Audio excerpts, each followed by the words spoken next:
Hello everyone! I'm Roan Celis Capistrano of 1 Million Club. Kung bago ka pa lang sa channel ko, make sure to subscribe and hit the notification bell para lagi kang updated. So yan, no? Money is time. Consider a business career in the financial industry with IMG. So again, IMG is International Marketing Group. Like me, nag-start ako as a part-time. No? So kung hindi mo nakikita sarili mo na mag-grow ka sa job mo, no? Sa current job mo, or career mo, yan, you can explore yung IMG career natin. Share with and educate families to understand all aspects of financial services. So ako, una ko talagang shinare to sa family ko, no? And then, syempre, sa mga friends, and ngayon, no? Kahit sa hindi ko kakilala through internet, na-educate po natin. So, help people save. Actually, hindi lang para makaipon eh. Recently kasi may namatay akong client, no? So, nag-submit na sila ng requirements with Kaiser, yung healthcare natin na may insurance and investment. So, ready for release na, taga Davao sila. So, nakakalungkot, no? Pero, sabi ko, paano kung di ko naturuan tong tao na to, no? 2 years ago, nakausap ko siya online. Tapos, yun nga, no?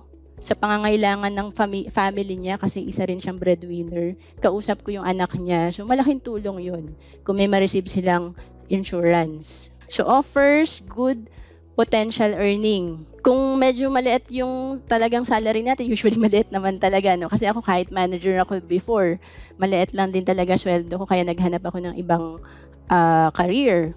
So, dito po talagang well compensated ang mga financial educator. So how do you increase cash flow?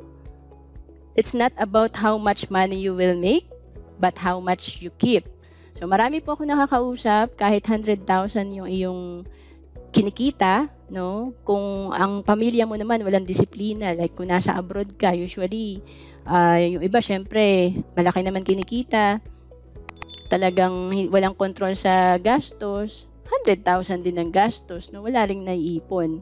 So, naintindihan ko, no, sasabi na keep ni Robert Kiyosaki, kasi galing din to kay Robert Kiyosaki eh, na pag sinabing keep, hindi lang yung mag-iipon ka. Ibig sabihin, cash flow nga eh. Ibig sabihin, yung kung may kinita kang 10,000, diba? Pwede mo uling palaguin yan sa business, no? Pwedeng dumoble yan, no? Kaya, ang dami po talagang matututunan dito sa IMG. So, know where your money is going. So, again, kailangan talaga itatrack natin yung mga gastos natin. Ilista po natin. Spend less and save more. Of course, kapag nakakatipid tayo, mas marami tayong naiipon. Apply the prosperity formula. So, make sure, no, nakakapag-save tayo kahit 1,000 per month. And become a business owner. So, pag naging business owner ka, mas lalaki talaga yung cash flow mo, mas lalaki yung kaya mong ipunin. Okay? So, 10,000, maliit lang po yan. Pag business owner ka, yung extra mo na sa save, maliit lang po yan. Become an investor. Of course, sino po ba ang mas nakikinabang ng investment ngayon? Murang-mura. Siyempre, mga business owner pa rin. Kasi malaki yung pang-invest nila eh. No?